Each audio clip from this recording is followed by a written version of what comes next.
La forma no personal protagonista d'avui és el gerundi.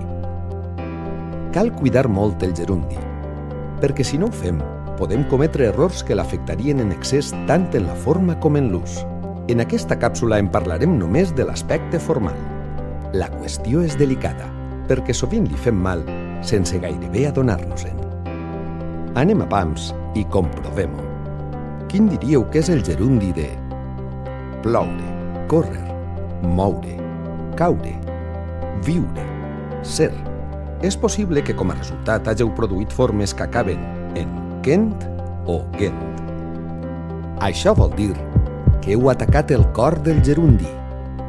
En valencià, no hi ha cap forma de gerundi en tota la flexió verbal que tinga quent ni gent com a terminació.